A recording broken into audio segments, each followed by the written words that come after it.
Normally, we would be a little more organized than this, but I think for the purposes of getting the information out into the broader market, both Australia and in the US, I'd like to welcome everybody today. Sorry to get you on the hop, Mike. We've had a bit of confusion with the days, but this seminar that you're so kindly doing for us today will be recorded, and we'll be able to use it, the edited version, not my poor introduction, of course. The edited version will be distributed broadly, and just want to thank you for taking time out of your evening, as it were, and talking to people in Australia and in the US about digital motion X-ray and what it can bring to the analysis of both minor and catastrophic injury, and how you, as I understand it, and not just from your own description, but moreover, the people that I know, that you know, who regard you as an industry expert in this space. And I'm looking forward to your analysis of the role that digital motion X-ray can play in the understanding of whiplash injuries, as well as catastrophic injury, and why it is superior to other forms of X-ray. So, Dr. Winberry, thank you again. I'm going to hand over to you from your house in Phoenix, Arizona. Well, thank you very much, Mark. Okay, I have an hour to do this, correct? So I'm gonna less time for questions, which I'm sure there are already going to be a number of them. Well, okay, and I'll try to get through this as quickly as possible. My problem has always been not speaking for too long. So let me just get into it. Hello, everybody. I've been doing digital motion X-ray since 2011. My training is as a chiropractor. I got my first digital motion X-ray machine in 2011, and I used it until about 2018 when I went to Denmark and encountered a superior machine called the Philips Veradius Unity, which with the correct software makes terrific in-time motion pictures of the spine, and it's terrific for diagnosing ligament injuries after people get damaged or get hurt. So the best place to start with this is just with the basic premise of digital motion X-ray. And it goes something like this. All over your body, bones come together and make joints. The purpose of every joint is to allow that part of your body to move. The joints are held together by the ligaments. Ligaments are short, non-elastic, connective tissue structures, which go from one bone to the next bone. Sorry to interrupt you there, Dr. Winberry. Are you doing a screen share at the moment? Oh, well, I don't know. Tell me how to do it. Oh, it was like yesterday. So you share screen like yesterday that we did. Okay. Yep. So it's just like under the Zoom. Yep. So you should. Sure. Okay. Under the Zoom. Okay. Tell me what to do. Yep. So I think we did yesterday. So on Zoom, you go to share screen. So you open Zoom. Got it. Okay. Yep. And then share. Yep, that's right. Okay. Can you see me now? Can everybody see me? Yep. Yep. Perfect. And you're okay with clicking across to each slide? Yeah, that's fine. I can do that. I can do that here. Yeah, that looks fantastic. Wait a minute. I just tried to click and it didn't go anywhere. Okay, there we go. All right. So let me just pick up where I just left off. I'm sorry about that. This is my first Zoom conference ever, so bear with me. I'm technologically impaired. Anyway, we were talking about the ligaments. The ligaments go from one bone to the next bone. They are of a set resting length for life, and they give the ultimate integrity or stability to the joints. And they do this without the person having any conscious awareness of their existence until somebody does something seriously inconvenient, like get into a car crash. And at that point, very strong, abrupt forces go through a person's body, stretch the ligaments out before the muscles get to kick in and protect them, and they are forever lengthened. This puts slack in the ligaments. We call it ligamentous laxity. And when you have ligamentous laxity, you have an unstable spine. Unstable spines can be found in various degrees. Certainly, there are people who are so unstable that they need to go directly to a surgeon and get that corrected. But there are various degrees which do not require surgery, but can make a person's life miserable. And unfortunately, they go undiagnosed for the most part. Hi, Now, Dr. Winberry. Sorry, can you go to the next slides? Like, or are you still on the first slide? I'm still on this one. I know Okay, exactly yeah. where I am. Okay, yep. No, it's all good. Sorry, just checking. Thank you. Okay, so for decades now, we've known what happens at all the joints in your body, including the joints of the spine. They've done computer simulations. They've done work with cadavers. They've stuck fiber optic scopes into people's joints and then asked them to move so that they could record all that. So we know what's going to happen. What we have out, digital motion X-ray is using a fluoroscope to track the motion of the bones. So it doesn't show the ligaments directly. But what we have going for us on this is the fact that the medical radiologists have taught us for the last 70 or 80 years that you can infer soft tissue damage based on bony malalignment. So after I put a patient up in front of the beam and I take the videos and I get it all in the can, when I sit down to read it, what I'm looking for is unusual gapping between the bones that tells me that the ligaments have been damaged. When I read one of these studies, I measure for just about an hour for all the things that I need to measure. And by the time I get to that point, I know what I'm going to write in the report. I know where the damage is. It just takes me some time after that to get started with it. This is a picture of the Phillips Radius Unity fluoroscope. I know there are a lot of people probably in the audience who do pain management and have fluoroscopes. My partner in Denmark found this machine, and he's a shopper while I'm not. And he actually spent 1 month each with a GE machine, a Siemens machine, and then one other brand that I don't remember before he hit upon the Philips Radius Unity and the particular software that they used. And that's when he started getting the kind of pictures that I'm going to show you today. But this is identical to the one that I have in my office here in Scottsdale. So let's get started with taking a look at these things. Since we have an hour, I'm not going to speak much more about the philosophy of it. I'm just going to show you what the videos look like and what kind of things you can detect when people get whiplash. So we'll start at the very top of the spine with occiput and C1. And for those out there who, I know there's supposed to be some attorneys in the crowd who probably don't have much anatomy. There are doctors who have plenty, so this is old hat for them. But the occiput sits down right on top of the atlas, the first cervical vertebra, just like a cup fits into a holder. And then the atlas fits right over the top of cervical vertebra number 2, the axis, like a pair of football shoulder pads fit over a person's neck and shoulders. And from there, that part of the spine isn't supported by any disc material. It's all supported by very strong brittle ligaments.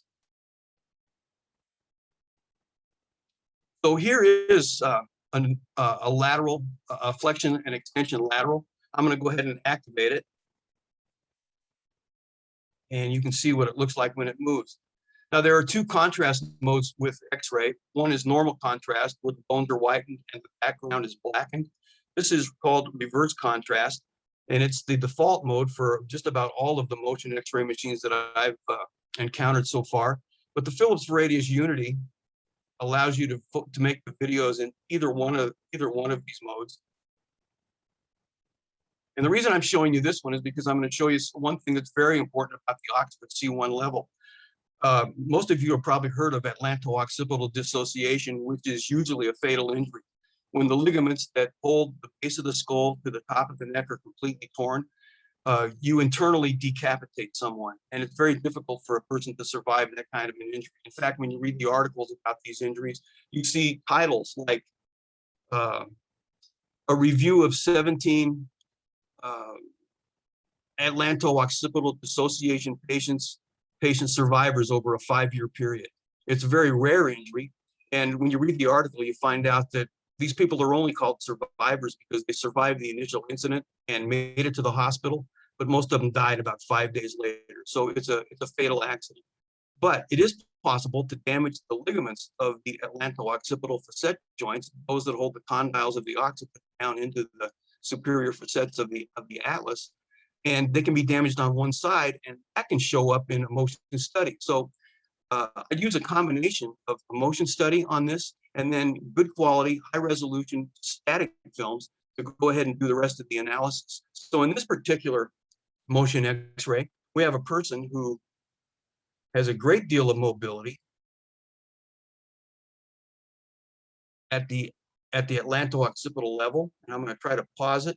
I'm going to miss it because I can't get the cursor there. Let me try that one more time. Here, let me just do it this way.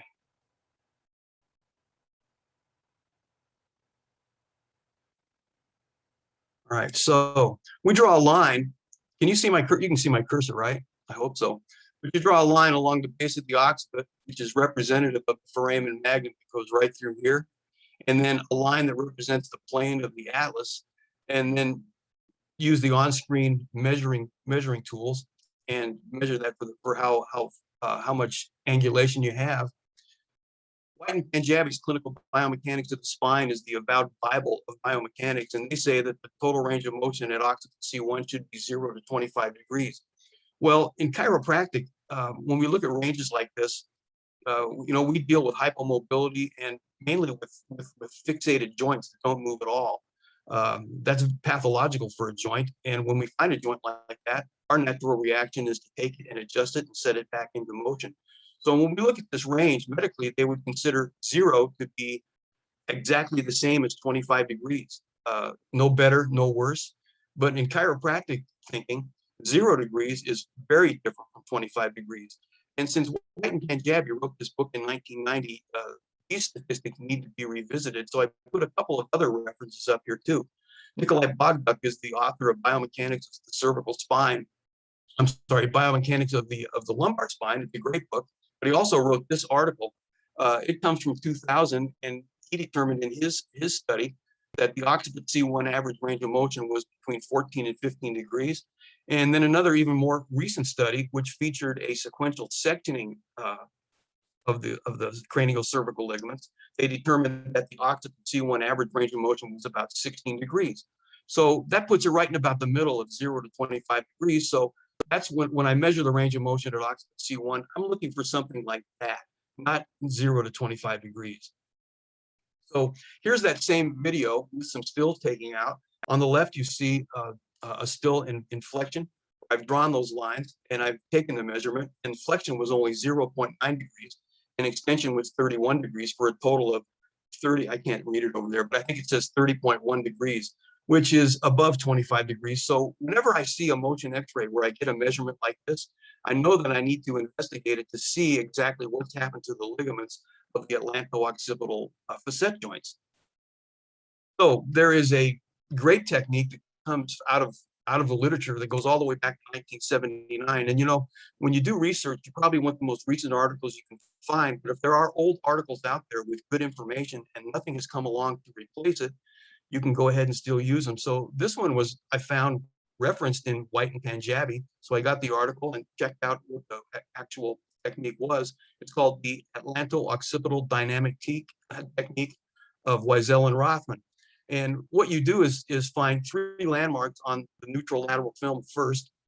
Point 1 is the most caudal point of the posterior arch of the atlas, indicated for you on the picture. Point 2 is at the center of the anterior arch of the atlas, and part 3 is at the tip of the basion.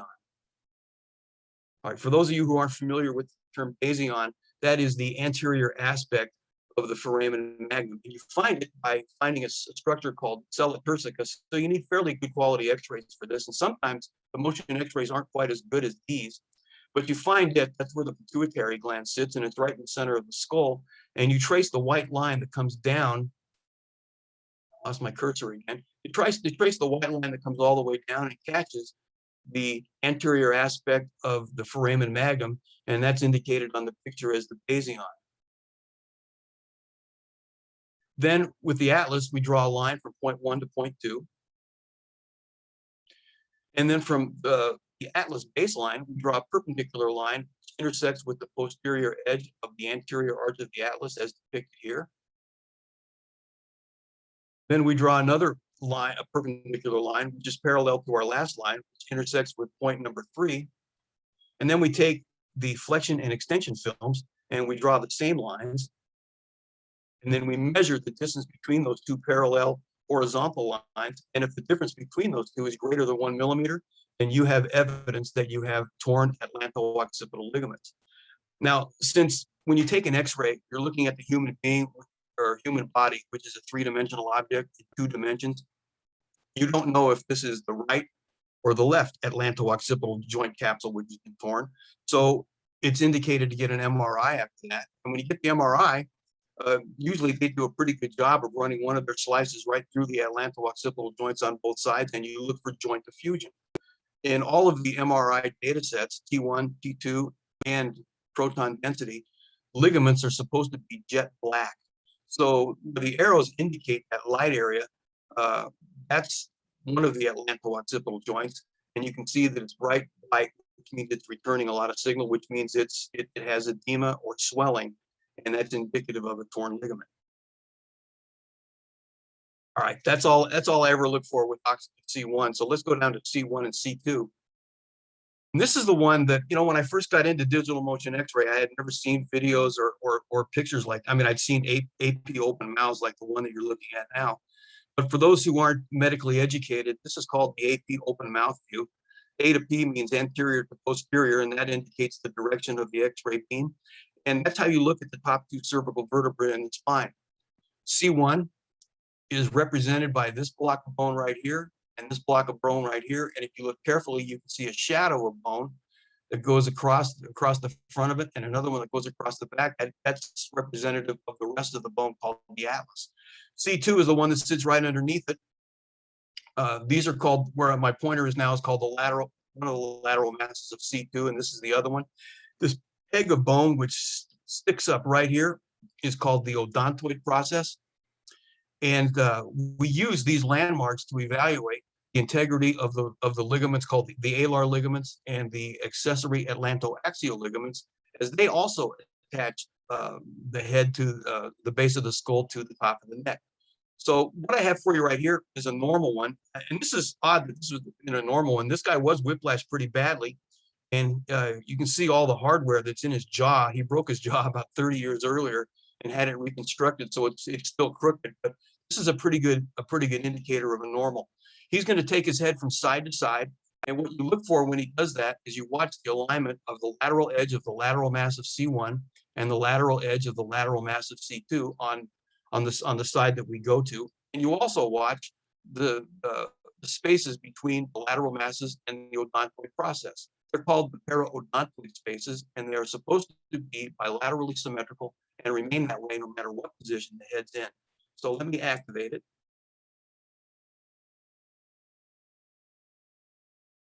And notice that the alignment on the lateral edges is good. And it's also very good on the right side when it goes that way. If you take a look at the para-odontoid spaces, they are slightly asymmetrical right now, but not significantly. All right, that's a normal. When this article came out in this book, The Cranial Cervical Syndrome and MRI, we who do digital motion X-ray stood up and cheered, because there hadn't been a whole lot of literature that indicated that you could use this type of technology to diagnose the ligament injuries. But Dr. Joel Frank is a prominent neurosurgeon in Tampa, Florida, who has worked extensively with digital motion X-ray, and he wrote this: the essential radiological feature of the cranial cervical syndrome is lateral C1, C2 ligamentous instability. This is easily detected utilizing DMX. And as you watch this one move from side to side, you can see that it starts out in the neutral position with somewhat asymmetrical para-odontoid spaces. And as it continues to move, the teeth sometimes get in the way, but you can still see the offset of C1 on C2. and you can see the asymmetry of the paraodontoid spaces. All right, the classic measurement of the lateral offsets of C1 on C2 are depicted for you here in this picture. And I assume that you're going to get a copy of these slides and you can take a look at this for yourselves, but it's fairly easy to do. We measured the amount of the offset, and then we divide that by the width of the C1 lateral mass on that side. In other words, divide the big number into the little number, and we can come up with a percentage of translation. The AMA Guides to Evaluation of Permanent Impairment, 6th edition, indicates that any translation greater than 20% is indicative of a 3rd-degree sprain of a ligament. Now, this isn't the greatest biomarker. It's been used traditionally by all the people who do digital motion X-ray, but not many of them are aware of the fact that between the 1930s and the 1970s, there was a fair amount of literature written about this particular lesion. And there were a number of researchers who indicate in their literature that you can produce up to 4 millimeters of offset just by the motion of the head. For some reason, after 1970 or so, that stuff faded into obscurity. And when the first digital motion X-rays began to appear in the early 1990s, nobody referenced that. I was curious about it, so I researched it and found out that it's not as reliable as you would like it to be. However, there's another marker that I'm going to show you that's far more reliable. And that's an evaluation of the asymmetry of the paraodontoid spaces. Now, here's an interesting open mouth shot, because you'll see when you look at it in the neutral position that the paraodontoid spaces are asymmetrical, right? But if you watch the lateral edges of the lateral mass on both sides, right, most people who don't evaluate paraodontoid spaces would call this normal. But as far as I'm concerned, it's not normal. Let it get going. You see that the lateral aspect of C1 and C2 stay lined up. But when the head shifts over to the right, the entire atlas shifts to the right, and the appearance of the paraodontoid spaces changes radically. Let me run that one more time so you can see it.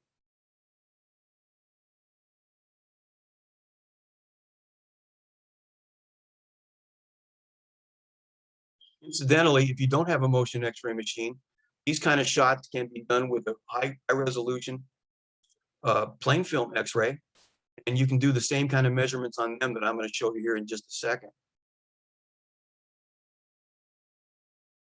All right, it's been well known in the literature since the late 1990s when Dvorak and his researchers wrote about it first. But in 2000, we get this article by Benedetti where he states that secondary evidence of ligamentous injury to one of the alar ligaments is displacement of the ends to the contralateral side. And he goes on to say that asymmetrical paraodontoid spaces are clinically significant because hypermobility at the atlantoaxial joint can reduce blood flow in the contralateral vertebral arteries. So this article comes along in 2008. Taniguchi took a look at a group of rheumatoid arthritics because they tend to have the same problem that people who get into car crashes get. When I was in chiropractic school, we were taught that we had to be very careful with rheumatoid arthritis because that disease tends to attack the transverse ligament of the atlas. And when it attacks that, when rheumatoid arthritics put their chin to their chest, they have the atlas subluxating 5 to 10 millimeters on the axis, and it can squeeze on the brainstem and cause respiratory paralysis. So it's pretty dangerous. And that occurs in about 20% of those people. What they didn't teach us at the time is that it's not just the transverse ligament, but all the ligaments of the cervical spine are fair game for rheumatoid arthritis. And this particular article took a look at not just the anterior to posterior subluxation, but they used AT open mouth dynamic X-rays to establish that you could get lateral dynamic instability in the form of translation from side to side. And it was just as common as the anterior atlantoaxial subluxation. What I'm talking about is a presentation that looks like this, whether or not you have the offset over here on this side, but you get seriously asymmetrical paraodontoid spaces, And they came up with a formula, which I don't think I'll go through now because I'm looking at my clock and I can see I'm probably running behind, but you can take a look at this formula and it's very easy to do. And this is a picture from the article, which explains to you exactly how it's done, which landmarks you mark and how you measure them, how you do the math to come up with the designation. Now, with Taniguchi's formula, after comparing both sides, greater than 15.1% occurs. We call that dynamic lateral instability, and it's indicative of bilateral alar ligament damage. And in the example that I show you here that came from the article, I just used whole numbers just to make the math easy so that when people see this in a seminar, they can see what I'm driving at. But this one came to a 16%, which is greater than 15.2%. All right, let me run this one for you. This is another one, if I can remember which one this is. I think this is one that shows an extreme amount of deviation. In fact, this one is so bad that when the head comes over here, it looks like if the odontoid process wasn't in the way, the head would just fall off. If that peg wasn't there to stop further motion, it would just continue to go. Now, as I said, the lateral offsets aren't really good biomarkers. And the reason it's not a very good biomarker is that if you look at the lateral mass of C2, this thing has narrowed considerably. And that's because of the projection profile of C2 when it gets into this position. And that's one of the reasons why this looks like it hangs off so far, probably 7 or 8 millimeters. But at the same time, there's a radical change in the symmetry of the paraodontoid spaces. So this one would be a high-grade dynamic lesion. And here's one you can look at later when you look through the slides, but this is one that I just had come in the office just the other day that really doesn't look that bad as far as the lateral offsets go. I'll let it run. Notice there's not much offset at all. But when you watch the paraodontoid spaces shift, once you start to key into that, you can see that this head is not attached to the spine the way that it's supposed to. And my numbers occur up here across the top. And in this one, we had an almost 22%. The biggest one I've ever measured is 31%. And that one went to a fusion surgery almost immediately.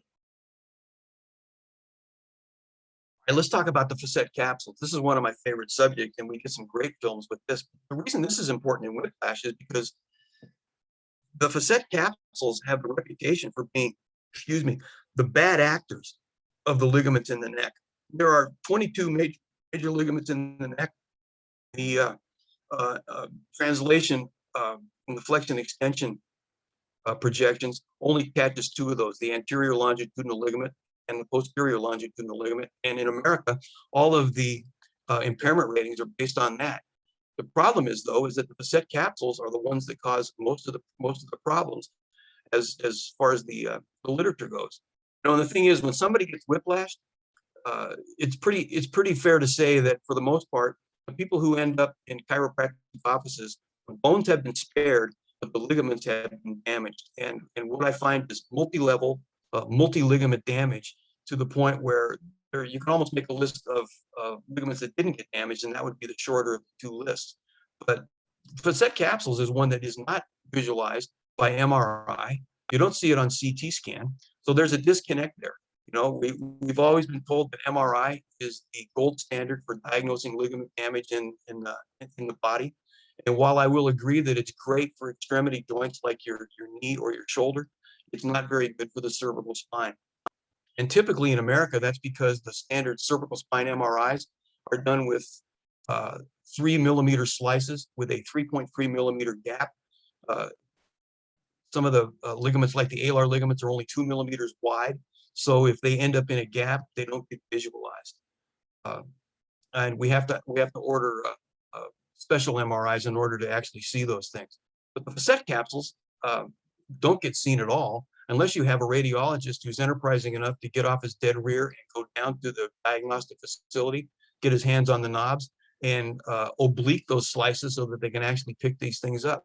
So digital motion X-ray shows the facet joints in 3 or 4 instances during the protocol, And you can see the gapping that occurs in the facet joints, which shouldn't occur if ligaments were intact.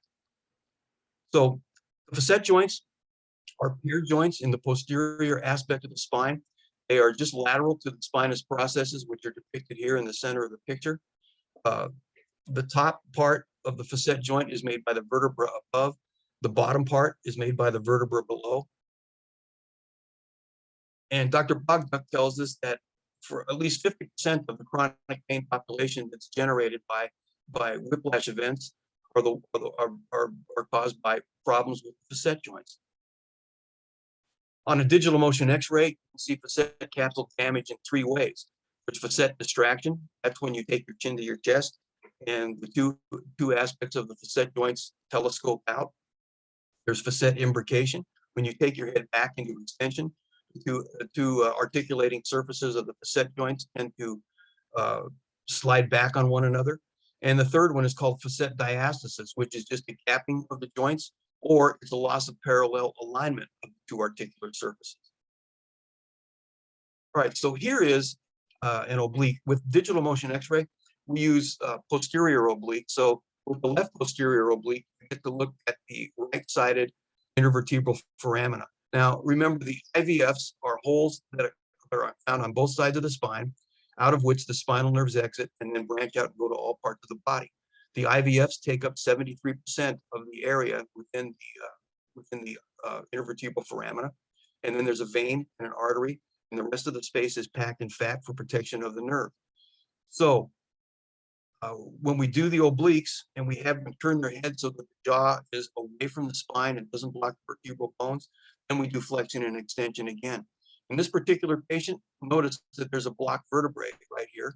The bodies of C3 and C4 are joined, and so is the facet joint back here. So we're missing a facet joint at this point, and we have one really small intervertebral foramina. The rule in the spine is that if you lose motion at one level, you will pick up that motion at other levels. And when somebody gets whiplash, well, that puts the joints above the normal joints that are above and below this blocked vertebrae. It puts them at a tremendous disadvantage. So I'm going to start the video and just let it run and watch this joint here, and notice that the tip of this facet joint is barely hanging onto this one. They're only supposed to move about 5 millimeters. I don't have any BBs on this one, but I have BBs on some of the others, and you'll be able to see exactly how much that is. But this would be representative of a torn facet capsule right here. And then, oops, I hate it when that happens. And then when the head comes back into extension, the facet capsule fails to keep the superior articulating facet of the inferior vertebrae out of the IVF, and it moves right in there and decreases that the IVF space by about 30 or 40%. That's evidence of torn capsule at this level.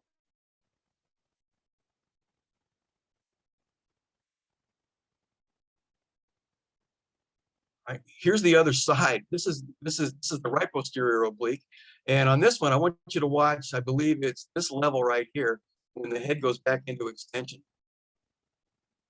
So we go into flexion, but as we come back into extension, you will watch the one above that. You watch the tip of the articular process right here. You watch it scrape right across the foramen.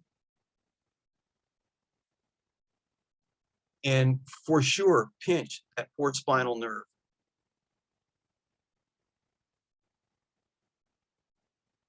Now, I would, if there's anybody out there who is, looks at X-rays, I know if you look at this, you're going to look at these intervertebral foramina all through here. And if this was a still film, a left posterior oblique, I think you would agree with me that those foramina look pretty good. I mean, that's the way they're supposed to look.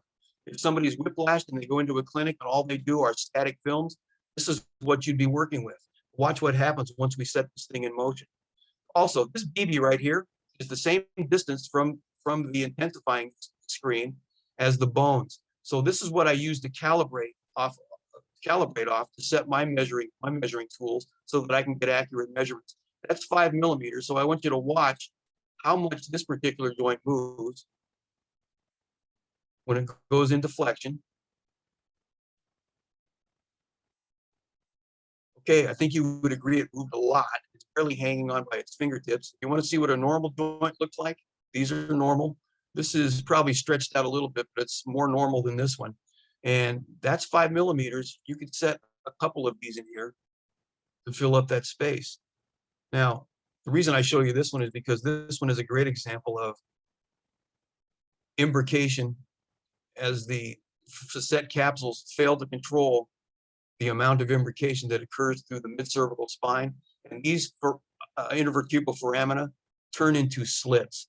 The spinal nerve is in there. It's getting pinched just like your thumb would be pinched if you stuck it in the jamb of your car door and then slammed it on it. I'm going to take the slide and move it just a little bit forward and watch how, as we get just past neutral, how they just pop open. There they are, opening. I'll run that one more time and just let it run, and you can see that happen for yourself. This is a fairly common finding too. I see this a lot.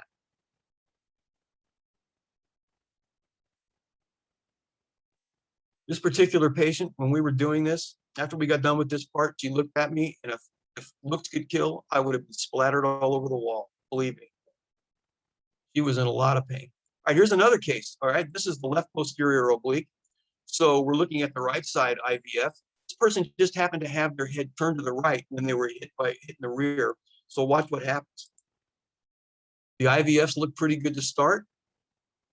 And when the head goes all the way back, they still look pretty good. I mean, they did decrease a little bit, but I wouldn't include that in the report as any damage to these ligaments. Let me show you that one more time. You got to understand, when I do these studies on whiplash patients, I don't often get an opportunity to see a normal, and this is about as close to a normal as I ever get to see. All right, so here's the right side, and once again, in the neutral, in the static position, the IVFs or intervertebral foramina look pretty good. They don't look like they're doing anything to those spinal nerves, but when the chin goes forward, we don't see a lot of great distraction. And as the head comes back, the patient is hesitant to take it into extension. But when they do, the IVFs close down again, and there's encroachment through these two levels. Maybe a little bit here too, but this is a little bit more severe.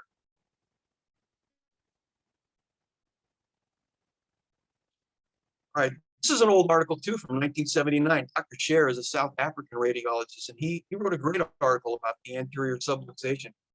And he says that a more important sign than excessive distraction of apophyseal or facet joint instability is loss of parallelism at the surfaces induced by flexion. So here's one that was done, which was done by my partner in Denmark. I want you to watch, I think it's this joint right here. Once again, in the neutral position, it doesn't look too bad. There's good surface contact between the two aspects of the articular surfaces. Watch what happens. It just yawns open. I'll stop it when it gets open and then show you. Okay, not only has it widened more than 2 millimeters, it's lost its parallel alignment. If you compare it to the joint just above it and the joint just above that, these are the normals. And there's a normal down below. So this one sticks out like a sore thumb. That's evidence of facet joint capsule damage. I would rate that as moderate grade. Here's one from my old machine. It's called a Visualizer 2000, and it's done in reverse contrast mode. So the bones are black, and then you can see that it doesn't have nearly the good resolution that the pictures I've shown you so far have. But I keep this one around because it's such a great picture of facet diastasis. Once again, if you're looking at just static oblique, the IVFs look pretty good, and so do the facet joints. Ouch, that one just opens up wide. And then everything kind of blackens with extension. On the old machine, because it was even lower radiation than the one I'm using now, we do 3 reps. And you get to watch it go through each one of them.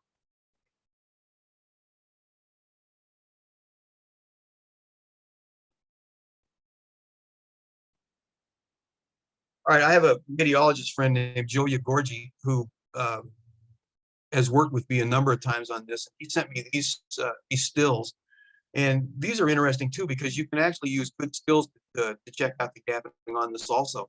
So he did these measurements, and he called me up one day and he said, "Mike, do you have any literature on gapping on a AP lower cervical like this?" So as you look at this, in the middle we have neutral, and these blue arrows and numbers correspond to the green arrows, I'm sorry, the green numbers that are down at the bottom. So this one, when he measured that, it was 1.37 millimeters. And this two, when he measured that, was 1.8 millimeters. All right, the radiologist rule of twos means that anything less than 2 millimeters is insignificant, probably normal joint play. So that looks okay. So if this is all you had, you would think there's no problem with the facet capsules. In the AP lower cervical position, the facet joints are called the articular pillar. So you have one articular pillar on this side and one articular pillar on this side. You can see where the bones come together to form the joints. And when you bend to the left and bend to the right, you're not supposed to see any daylight between those two levels of bone. So on the left over here, and these are medical X-rays. So this is the right side. This is the left side.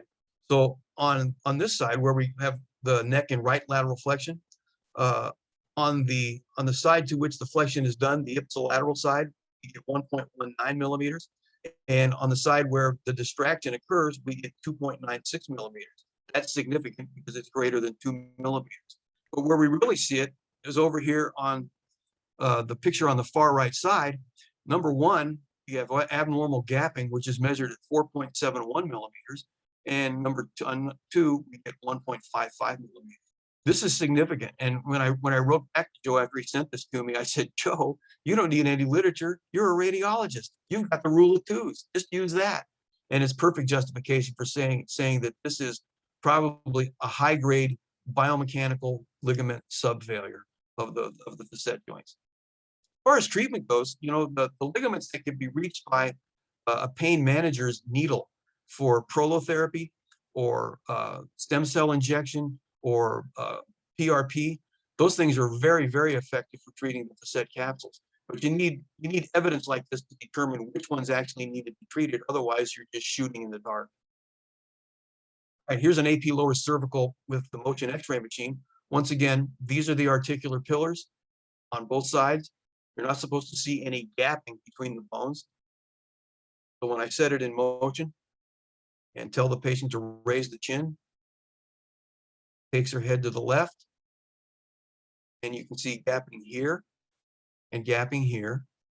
When she takes it to the right, incidentally, I don't just do this cold. I have him warm up and practice the movement for 3 or 4 reps before I actually turn on the machine and collect the data. But here's a gap right here, and here's a gap right here. So let's see, it's 7, 6, 5, 4. At C4, C5, and C5, C6 bilaterally, we have gapping in the facets, which would be interpreted probably as a moderate grade biomechanical ligamentous subfailure. All right, and we'll talk about this one briefly. This is posterior discal ligamentous tissue. Oops. I used to just call this interspinous ligament tearing, but the literature tells us that if you run the formula that I'm going to show you, you have much more damage than just the interspinous ligaments. So, all right, and if you do this formula, we'll get it in a second. It's called Eubanks's formula. If you have widening of the interspinous spaces, which flunks Eubanks' formula, you can make a case that not only is there injury to the interspinous ligaments, there's also injury all the way up to and including the posterior fibers of the disc. So when I see 3 or more of these in a row, when I write the report, I always recommend that if an MRI hasn't been done yet, they need to get an MRI done. Now, the MRI isn't going to tell you much about the interspinous ligaments or anything posterior to that after about a month, because the edema will resolve and it will go away. And that is the aspect of inflammation that shows up on an MRI. Without that swelling, they will look like grossly intact ligaments, and there won't be any determinations made at all. All right, so this is Eubanks's article. Eubanks and his researchers are out of Baylor University down in Texas, And what they did is they got 156 asymptomatic subjects and they evaluated them with motion X-ray and computerized mensuration. So they determined how much spreading, occurred between spinous processes and how much they felt was normal when people took their chin to their chest. Then they got 12 cadaver spines and they potted them and then put them on their motion analyzer and set them in motion. First, they took the neck, the cadaver necks into flexion and did the measurements. Then they cut the supraspinous ligament and then took it into flexion again and did the measurements. And then they did the interspinous ligaments, cut them, and then took it into flexion, measured again. And then they did the same thing sequentially with the set capsules, the ligamentum flavum, and finally all the way up to the posterior annular fibers. And they had to do all that. They had to do this much damage before they got separations that approached the separations that are described by this formula. So they cut through the supraspinous ligament, and then through the interspinous ligaments, then through the ligamentum flavum, then through the posterior longitudinal ligament, and then they even had to nick posterior annular fibers of the disc. That's a lot. That's a serious amount of damage. All right, so here's the formula. What you do it's usually done on a flexion film, not on a neutral like this one. This is just done for illustration purposes. You measure the AP width of the C4 superior end plate and record that. And then you measure the distance between the spinal laminar lines. These are the spinal laminar lines here and here. You measure that distance. And if this distance between the spinal laminar lines is greater than 50% of the AP width of the C4 superior end plate, then you have torn interspinous ligaments, or in other words, posterior discal ligamentous tissue damage. The formula is a little different for C2 and C3 because C3 is an atypical vertebrae and it doesn't go as far into flexion. Right? So instead of using 50% of the AP width of C4 superior end plate, we use 30%. And that's always done on the maximally flexed cervical spine. There are two criteria that Eubank set up to determine whether it's going to be called moderate grade posterior discal ligamentous tissue damage or severe or high grade damage. And you can take a look at this later and go through that because I see my time is running short. I told you my problem is I talk too much. Anyway, here is one that just came into the office just about a week ago. And my point in showing you this is that, you can't just eyeball this stuff. Being told to eyeball this stuff is what set me on a course to look through the literature and find the things that I'm telling you today. Because when I was going through my training, I was told, well, look at that one. That one's too wide. That one's too wide. And my question to that was, well, how do I know? How do I know that's too wide? I mean, what's my standard? I mean, they didn't cover this in radiology when I was in chiropractic school. So that's when I started looking for articles. That's where I found Eubanks. And it's incidentally, Eubanks also has a pretty good article about the lumbar spine and utilizing the spinal laminar lines down there. If we had a machine that did really good motion X-rays of the lumbar spine, I would probably be using that one too, but I've never used it. So here's a flexion extension from a person who was hurt in a car crash about 3 weeks ago. And as you watch this one move, it's very difficult to focus on the interspinous spaces and determine by sight just which ones are abnormal and which ones aren't. So in your minds right now, guess how many you think turned out to be abnormal. I'll give you a second. Time's up. Here's a typical picture that I place in just about every report if there is damage indicated by Eubanks's formula. I take the measurement of the AP width of the C4 superior end plate and I place it up here. And then I have an Excel file spreadsheet that does the math for me, but I get 50% of it. I record it here, and 30% of C4, and I record it here. And I measure the distances with my PACS software between each of these spaces, and then take those numbers and compare them to here. So from C3 to C7, anything greater than 8.83 millimeters would be flagged as exceeding the standard. So you can see that we have 4 levels in a row that do that. At C2, C3, if it's greater than 5.3 millimeters, that exceeds the standard. We got 8.62 millimeters there. So In this particular patient, we have 5 consecutive levels of posterior discal ligamentous tissue. This is a sign of spinal instability. And once again, just like as I said earlier, if you have a good pain manager who can reach these with a needle, and this is kind of an easy one for them, this establishes your medical necessity for regenerative therapy to address these ligamentous problems. All right, after I discovered Eubanks, I wondered, okay, so that covers C2 down to C7, but what do we do about C1 and C2?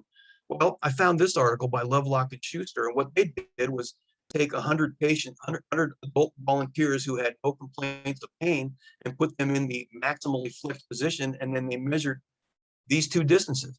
They measured the height of the spinal laminar line on C1, and then they measured the distance between C1 and C2 interspinous spaces. They called that flexion interspace distance. And then they ran a ratio on that, where they divided the spinal laminar line height into the flexion interspace distance. And they found that with the normal men and women who were in their control group, that the women, their typical ratio was 0.79, which is pretty low, and men it was 0.85. So they basically doubled that and said that anything less than 2.0 we'll consider to be normal. All right, so after that, I started looking at these things on a lot of the x-rays that I was looking at. Here's a typical one that I found.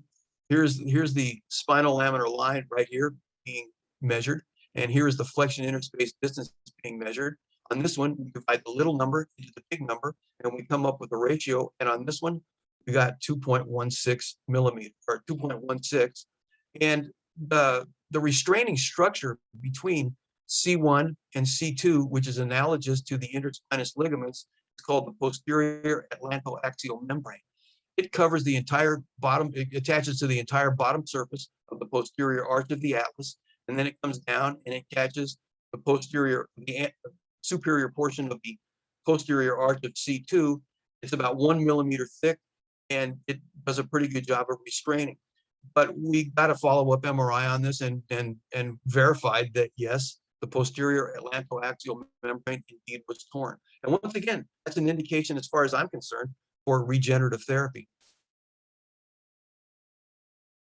All right, here's a motion x-ray from my old machine. I haven't had my new machine long enough to get a really good example of this, but watch the distance between the posterior tubercle of C1 and the spinous process of C2, and watch how they spread when the chin goes to the chest.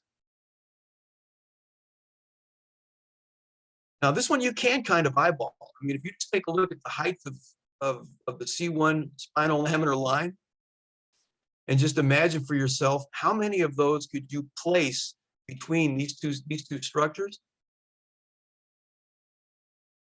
You would think you could probably get a couple in there at least. When I've done this and run the ratio, I've found that, you know, they say less than 2.0 is normal. Well, I have found and had MRIs done on ratios that were just say 1.27, and we found posterior atlantoaxial pairing in those cases. So when you see that, it's worth taking a look at. All right, let's go to the subaxial spine from C2 to C7. All right, this is the one that the AMA guides is totally hung up on. It's an evaluation of the anterior and posterior longitudinal ligaments. When a vertebra angulates forward excessively or translates to the anterior excessively, we get damage to the posterior longitudinal ligament. When the opposite happens, the vertebra angulates into extension excessively or translates to the posterior excessively, we get damage to the anterior longitudinal ligament. All right, the evaluation is described by these lines. We draw line 1 along the end plate of the superior end plate of the inferior vertebrae, and then we raise 2 horizontal lines. One horizontal line that goes through the posterior superior line of the inferior corner of the inferior vertebrae, and another line which is parallel to that goes through the posterior inferior corner of the superior vertebrae, and then we measure the distance between the two, and that's how we get how much translation has occurred. If we want to convert that into a percentage, we measure the width of the superior vertebrae, and we divide that into the amount of offset. So in this case, you divide the large number into the small number, and you get a percentage of translation. And the AMA guides has determined that greater than 20% translation is indicative of damage to the ligaments. All right, so take a look at this one. All of these determinations are done based on a concept called George's line, which is pictured over here on the right. And George's line represents a line that goes along the curve of the posterior border of the spine, and it's supposed to be unbroken as the posterior bodies of the cervical vertebrae line up. So as you look at this video over here on the right, it's unfortunate it doesn't face the same way as my picture, but you get it. Okay, as you look from C3 all the way down to C7, George's line doesn't look too bad, but when you look at C2, C3, you can see that even in the starting position, there is an offset to the anterior of C2 on C3. Now, if it stayed like that through all of the positions that this neck goes into, we wouldn't worry about it too much and we would say it's stable. But if that changes, that means that it's unstable. So watch what happens when you take the chin to the chest. That offset, I measured that, that was 3.68 millimeters. The AMA guides say that anything greater than 3.5 millimeters is pathological. But as the neck goes back into extension, anatomical alignment is restored. And then as soon as the chin begins to come forward, it's lost once again.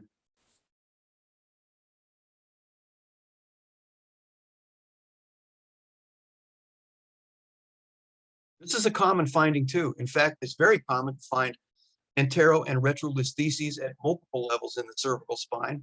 It's just that anything up to about 2 millimeters is not considered to be very significant, but it's common to find stuff that's greater than that. There's also a situation where retrolisthesis occurs during the early stages of motion, and that's considered to be clinically significant and may be initially hidden by muscle guarding.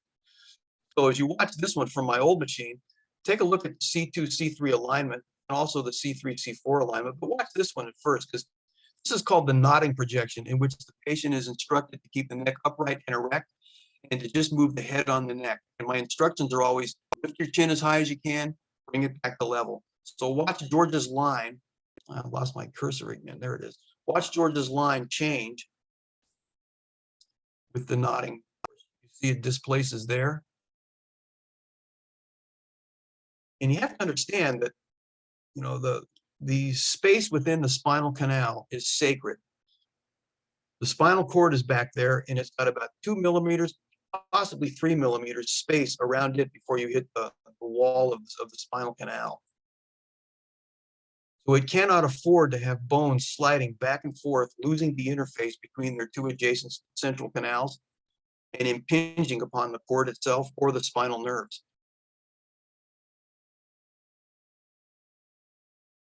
But that's what we call early retrolisthesis, and we pick it up with a nodding projection. So it's fairly common. This is just, we use a process called computerized radiographic mensuration analysis. It's a software that's put out by a vendor in Florida. I use it on a monthly rental basis, and it allows me to plot points on the cervical vertebrae in neutral, flexion, and extension. And then I let the computer do the measuring for the angulations and the posterior and anterior translations. And then it cranks out a nice little chart for me, which looks like this.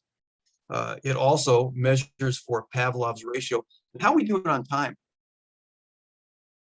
Is anybody out there?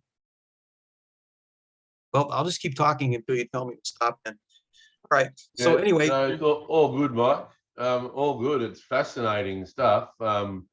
I know a couple of people have had to leave because they had 6 p.m. your time, 11 a.m. our time meetings. But if you can continue, we'll keep recording this because I think it's absolutely fascinating, and we're certainly going to provoke some responses from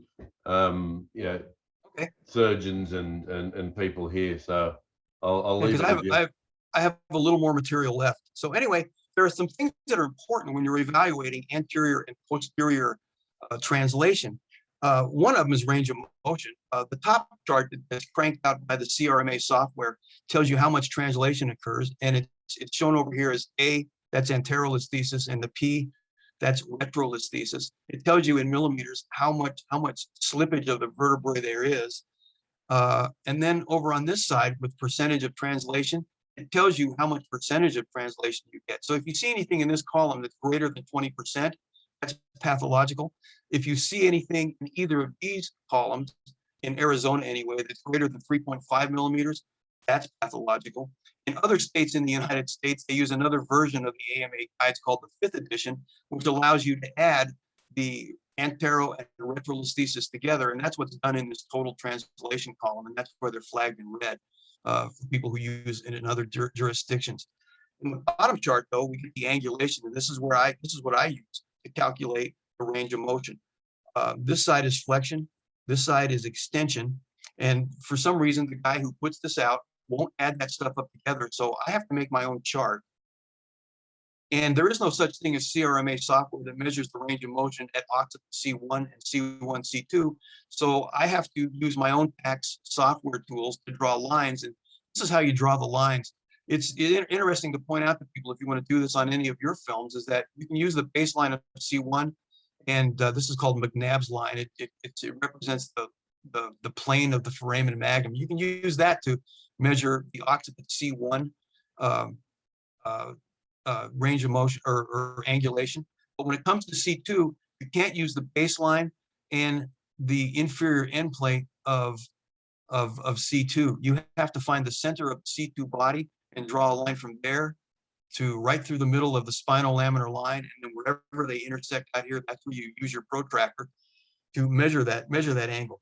Otherwise, if you use this, you'll get some really bizarre measurements, and that won't work at all. If you try to do this afterwards and you get confused, just get my phone number from Mark and call me up, and I'll tell you, I'll talk you through it, and so that you can get the measurements correct. But this is important because most of the people that I see, they were damaged 3-4 months earlier, maybe longer, whiplash incident, and they've been going through a lot of conservative treatment and they have improved, but we want to know how much they've improved. So I put a chart together that shows them what the range of motion is supposed to, looks like. And let's see. No, I didn't do that. All right. So these things are easy to interpret. Just ignore occiput C1 and C1, C2 for now, because the rules that apply to them are a little bit different. But from C2, C3 down to C6, C7, if the range of motion, for instance, say at C4, C5, it's 20 degrees, well, in a healthy asymptomatic neck, you should get something akin to 50% going forward and 50% going back. So it should be 10 degrees forward and 10 degrees back, something close to that, like 9 degrees and 11 degrees. And you wouldn't worry about that. But what you want to see is symmetrical motion with both sides, with the joint contributing equally to both sides. So as you look at this one, you can see that it doesn't do a very good job of that. In fact, it's got a few that are really off. Let me go down one. Well, I guess I didn't put another one in here. But if it, I call it the 50-50 rule, and if it violates the 50-50 rule, well, that's a sign that this neck needs more treatment, or it needs different treatment. But it definitely makes the point that this is not a healthy spine, and there's a good reason why this person has neck pain. The other thing that gets evaluated every time routinely is spinal stenosis. This article by Pavlov came out in 1987, but it's still good. It's highly reliable for finding bony aspects of stenosis, meaning that the spinal canal is just too small. And what Pavlov's ratio is a comparison between the width of the vertebral body and the width of the spinal canal at that same level. So it measures both of them with the measuring software, and then it divides the vertebral width into the cervical diameter, and it comes up with a ratio. And ideally, the vertebral body width should be equal to the width of the spinal canal. That would give you a 1.0 ratio. So anything greater than 1.0 is considered to be optimal. Anything at 0.85 and lower is borderline stenotic, and anything less than 0.80 is stenotic and pathological. So you can see in this particular example that I picked out, these aren't very good values. And if you get antero and retrolisthesis at those levels, which this patient has, that's very injurious to the spine. It's called intermittent osseous insult. Also, the presence of stenosis is a serious complicating factor for patients injured in motor vehicle collisions. With low Pavlov's ratio, there's a worse long-term prognosis when they're injured, and central canal stenosis in the presence of a disc herniation is even worse. A Pavlov's ratio less than 0.75 is associated with cervical spondylitic myelopathy. Now, this one I want to show you is something that you'll see this occasionally too. I'd never heard about this until I saw this fellow's article. It's from 1962, but it's still good information. He mentions the presence of pathological reversal of lordosis. Well, this is what that is. You know, the lordosis is the C-shaped curve of the cervical spine, which is supposed to be normal. It's supposed to be convex from front to back. So with a pathological reversal of the curve, we have a reverse cervical curve to start out with, which has an apex here at C4 or C5. But when this patient tries to take the neck into extension, notice that the cervical lordosis is not restored, and it's supposed to be. This person had been damaged for 9 months before they came in and got this X-ray done.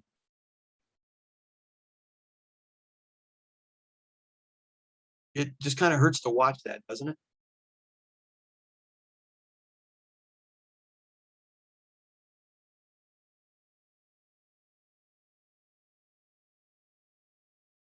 All right, and this is the last section. This is called hypomobility at C7 and T1, because while most of the things I've shown you have been hypermobile segments that indicate ligament damage, there's another thing that happens to people in whiplash.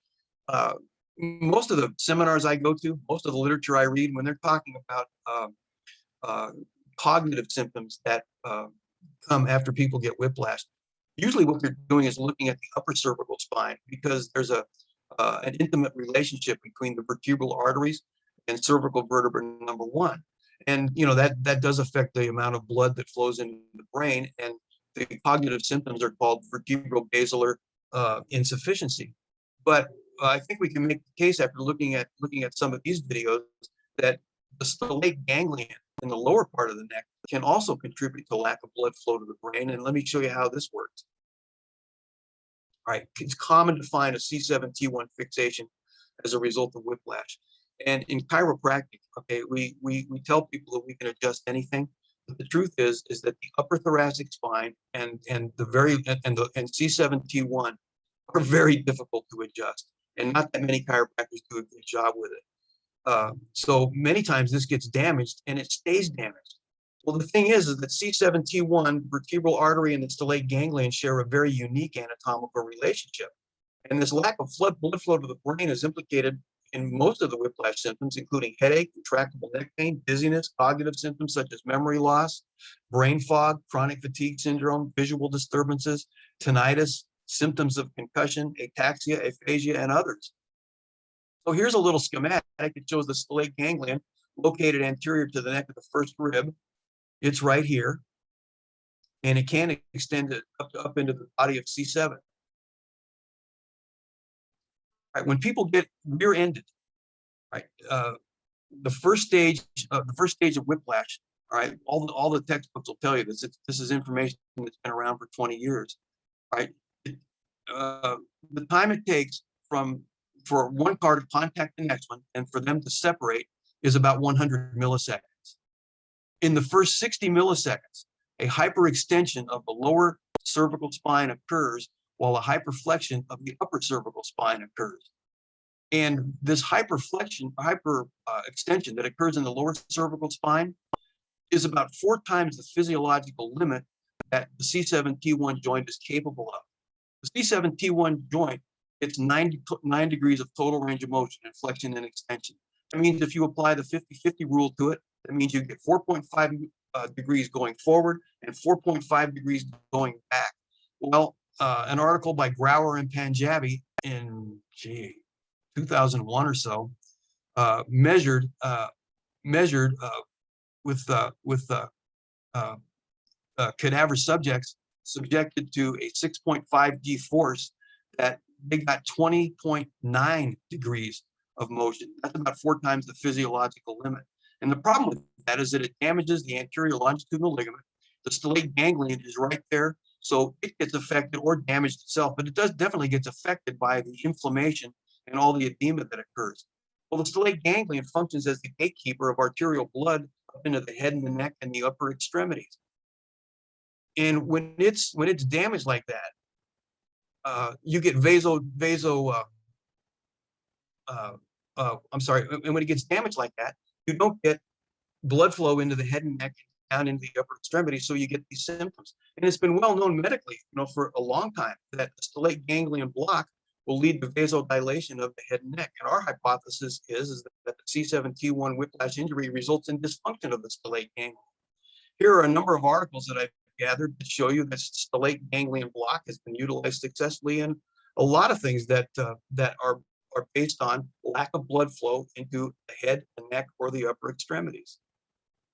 So a properly functioning stellate ganglion allows just the right amount of blood into the blood vessels. An anesthetized stellate ganglion allows a great deal of blood to flow into those areas, but a hypersensitive, damaged stellate ganglion causes vasoconstriction to occur and cuts off the flow of blood. So when I went over to Denmark to work with my friend Erling Peterson, and I saw that he was using this particular fluoroscope, he showed me some things that were really remarkable. What he was doing was he had a Facebook and a website advertising campaign that was attracting patients from all over Scandinavia and all over Northern Europe. And every one of these people had been hurt anywhere from 6 months earlier to 20 years earlier. They had been to every doctor you can imagine and hadn't gotten any relief.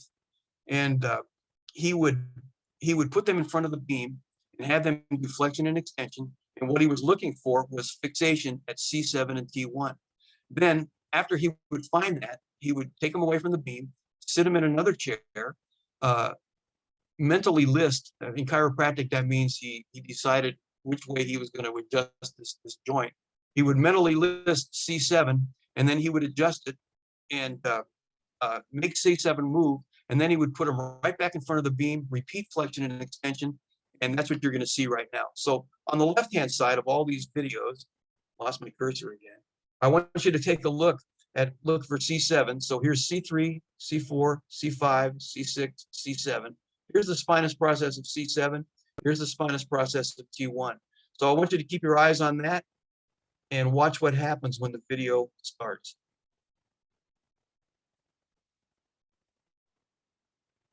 Okay, so what happened was that nothing happened until we went into extension. That's actually abnormal too. When you go into extension, the spinous processes are supposed to approximate one another, not fan out.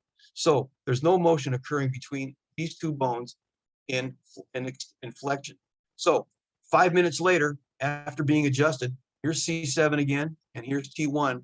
Watch the chin go to the chest and watch how much motion occurs between those two bones. Pretty remarkable. I'll show that one more time.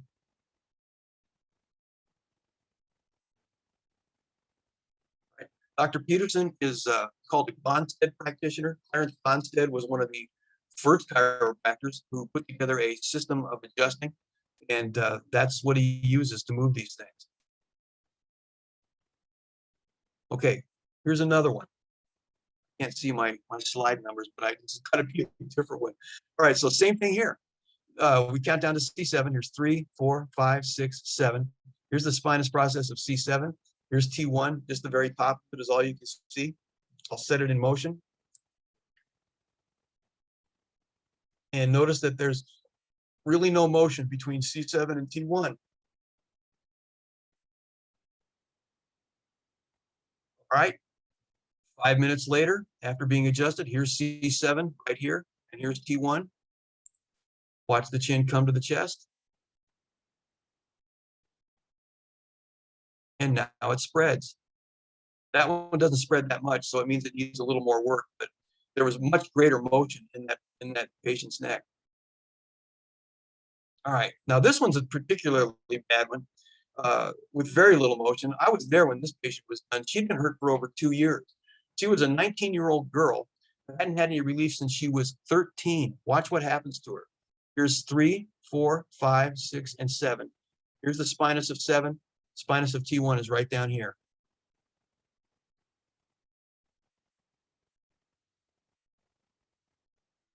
I mean, that just hurts to watch that. That's the best she can do after a ton of treatment. If you treat people who've been whiplashed, you have met people like this. Here's 3, 4, 5, 6, 7. Here's the spinous of C7. Here's T1. All right, so 5 minutes later, we do the adjustment. And now watch what she can do. I mean, it's hard to believe that's the same person. I was there that day. This girl burst into tears when he adjusted her, not because he hurt her, but because it was the first relief that she'd had since she was 13. All right, here's I think this might be close to the last. I'm not sure. But here's 3, 4, 5, 6, and 7. So 7's right here, and here's T1. Same thing. She's been hurt for years. Initially, she's not getting anything out of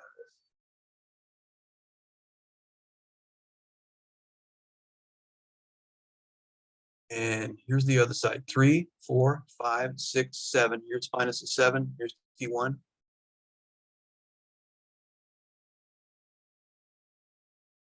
And once again, we get great recovery of motion.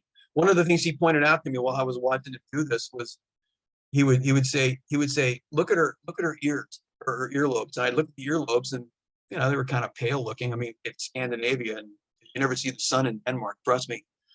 But it was he would say, watch those, and he would adjust that C7 and make it move, and just like that, the earlobes would flush, and which was proof positive that blood flow was going back into it. All right, now this one's interesting too, because sometimes you get a burly, bulky individual, and the scope can't really penetrate the CC7.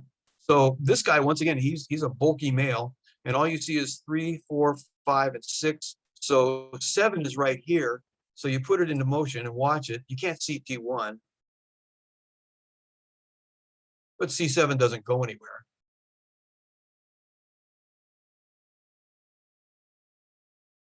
But fortunately, all of the spinous processes can be seen with the oblique. So we did the obliques, and in the interest of time, I'll just run one of these. So let's count down and find the spinous processes. Here's number 2, 3, 4, 5, 6, 7. Here's spinous process of C7. Spinous process of T1 is right through here, not this bump right here, but this bump through there. So notice that there's no motion between those two at all. It doesn't budge a bit.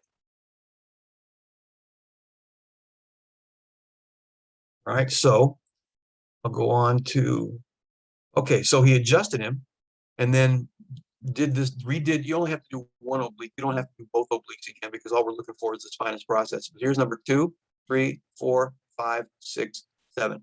Here's the spinous of C7. Here's the spinous of T1. And trust me, I told you the upper thoracic spine, lower cervical spine is difficult to adjust. It's really hard to adjust on somebody who's this big. And look at the motion that he gets out of that now. I'll run that one more time.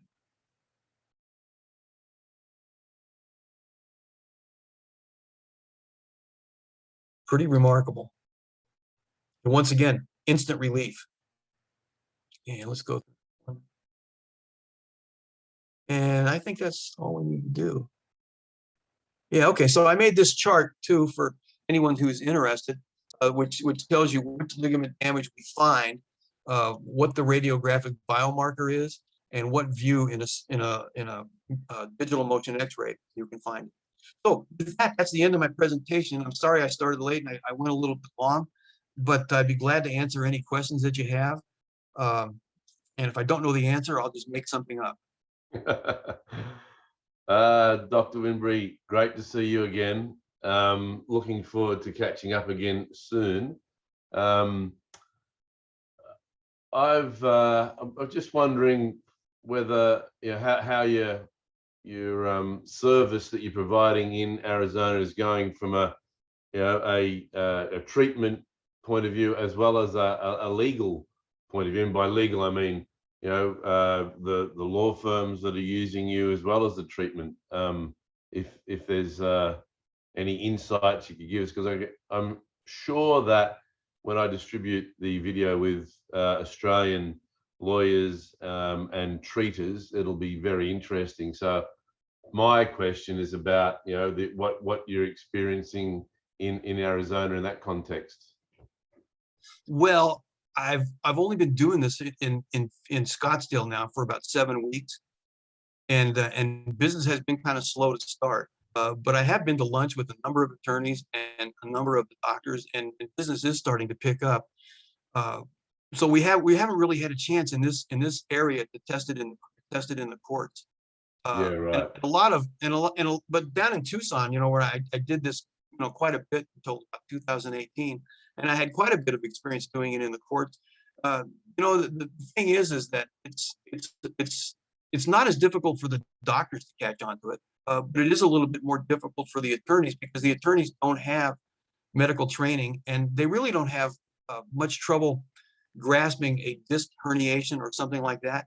But for most lay people, when it comes to grasping the concept of what a ligament is, it's pretty vague with them, So most of what I do with the attorneys is try to educate them on what a ligament is. And then since Yeah. in America, the AMA guides to the evaluation of permanent impairment are very important.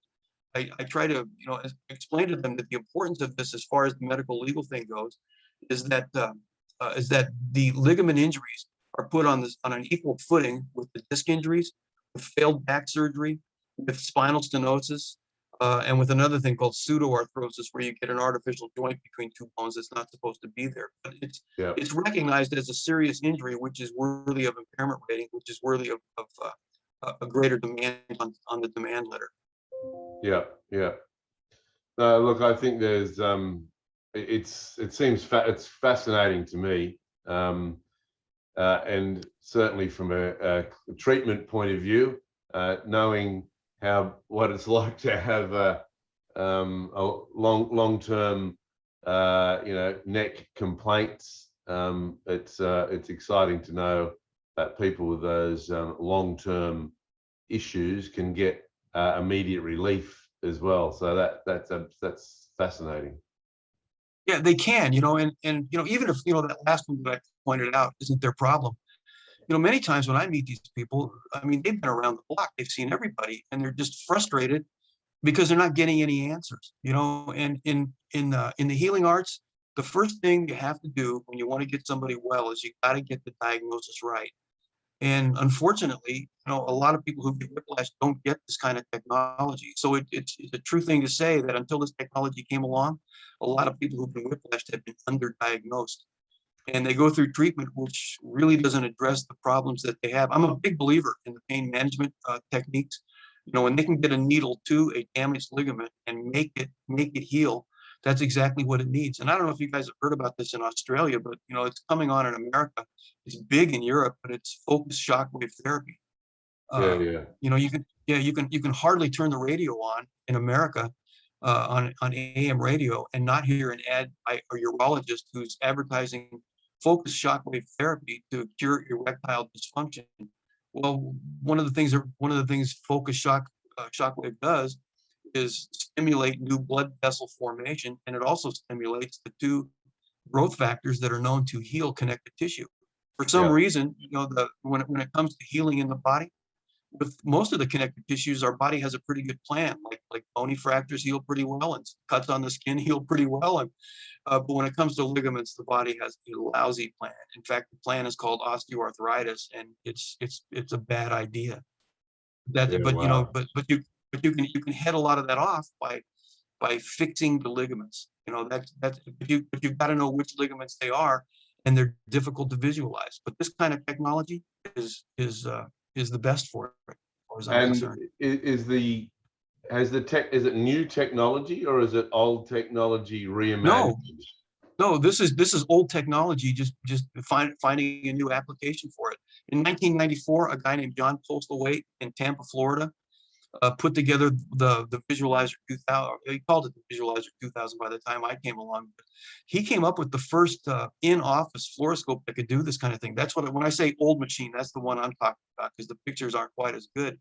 But he's the one who came up with that. And I think it was in 1989, the American Chiropractic College of Radiology and the International Chiropractors Association put together the protocol for doing a motion X-ray, which we use to today. I mean, there's a when you do things like this, you need to know what the guidelines of your particular profession have for those things. And so that's what we follow is the prescription that they put together for that. Well, hopefully I'll be back there in a month's time. So book me in for a treatment session, please. Okay, I'll do that. You know, it's 110 here now. It's really hot. Yeah, We're not getting any water, and it's really hot up in Yellowstone National Park. They're getting record floods. Sophia, if you're recording, would you mind stopping the recording